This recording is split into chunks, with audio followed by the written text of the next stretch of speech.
What is happening, Team DJ here? I can't believe how slow zombies has become the past couple of weeks. We need something new, right? I honestly haven't been on Xbox or PS3 in forever, but I'm bringing you guys some factual information here about the Hanford site and how it ties into Green Run. The more and more I read about Hanford, the more and more I'm leaning towards this being the actual location of Green Run. So let's begin. It's 1943, the Hanford site was elected to become the center for plutonium production needs by the U.S. War Department as part of the Manhattan Project in World War II. One main reason it was chosen to be here was because of the running water from the Hooley Dam.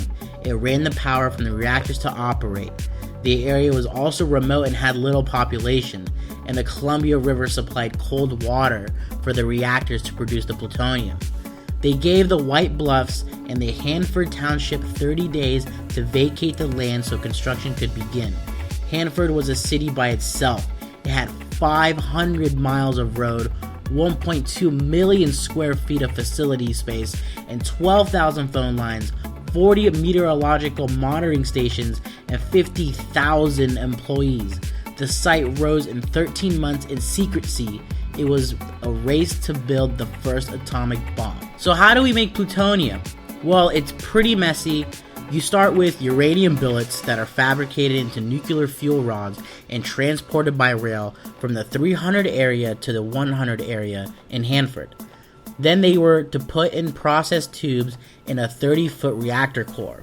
With the cold Columbia River running through the reactor, it would change the uranium into plutonium. Then the billets, after cooled down, are transported by rail into the 200 area. Then it is extracted and gathered and produced into buttons to latch onto the atomic core. So when you make plutonium, you get a little bit plutonium out of the process, but a lot of waste. It's like 10% plutonium, 90% waste. So where do we keep all the waste? What did Hanford do? Well, they put it everywhere, but mostly they put it underground. It was kept in over 60 vats, underground and above ground, up to 200 million gallons of waste. The Fat Man bomb was made because of the process of making plutonium and dropped on Nagasaki on August 9th, 1945, and Japan surrendered and bringing an end to the war. The Hanford site kept into production until 1990, until it was decommissioned. And now there's this huge cleanup act going at Hanford, and they're estimating it's going to take years and years and years to get everything cleaned up and get everything dug out. So that's what's happening now at Hanford. Alright, done for a history lesson at the moment. Let's look at a couple of things. The bus depot in Green Run is based off the exact replica of the Greyhound bus line that was built in Hanford site. In fact, the resemblance is uncanny. Even the buses that were used in Hanford look exact. The only difference is the name, which is Bloodhound. But we can be certain that this is it. The bus lines were obviously used to transport workers to their jobs and back home at the end of the day. If you go in the bus depot and you look at the route map, you will see this image. If you go to Google Maps and pinpoint the Hanford site, you see this image. It is pretty clear cut where we actually are. The facts don't lie, we have to be at Hanford. Okay, so now let's move over to the derailed train theory. I went over the derailed train in a previous video a while back. There will be a link to it at the end of the video if you need a refresher. Now, we can be certain why we have a train system in Green Run. Like I said earlier, in Hanford it was used to transport nuclear fuel rods to another area to make into plutonium. And the abundance of waste that was made in making the plutonium was stored in above ground and underground vats. If you look across the power station again, you see somewhat of a train loading station with big vats.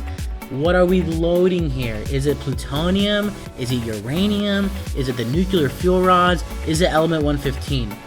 We don't know, but one thing is factual. The trains we used in Hanford to make plutonium and transfer it into different stations for fabrication. So they are definitely being used to transport something in Green Run. But what is unclear is why it's derailed. It could be zombie outbreak and no one to man the trains. So why are zombies all over Green Run? Well, there are a couple theories about that. The waste in making plutonium is stored underground and above ground. It could have contaminated the Columbia River and the crops, making a radioactive food and water supply for whomever was in Hanford at the time. This alone could have turned them into zombies for whatever reason. Some sort of reaction to the stored plutonium waste. It's not too far-fetched. We got Spider-Man getting bit by a radioactive spider. You got Hulk, gamma radiation. I mean, Treyarch is doing the same thing. You know, plutonium waste, uranium waste, 115 waste. You get zombies. Or, when the missiles hit from the moon and landed smack dab into Hanford, the missiles could have reacted with the underground plutonium or element 115, causing a huge outbreak. If I'm not mistaken, Richtofen conned us all into blowing up the Earth, missiling Hanford. Maybe he knew the reaction would trigger something catastrophic. If the missiles had reacted to something in the ground like the stored plutonium waste, it could explain why Green Run is the only map with cracked magma or lava seeping through the ground. But we can't confirm this just yet because in Die Rise we're in the building the whole time. We're never at street level. And in Nuketown we are on the ground, but there's no cracked magma. There's nothing there. So we don't know. But it could be the reason why there is magma and cracked earth under us in Green Run. I'm surely not done with Hanford at the moment. This could be where it all started and where it all might end.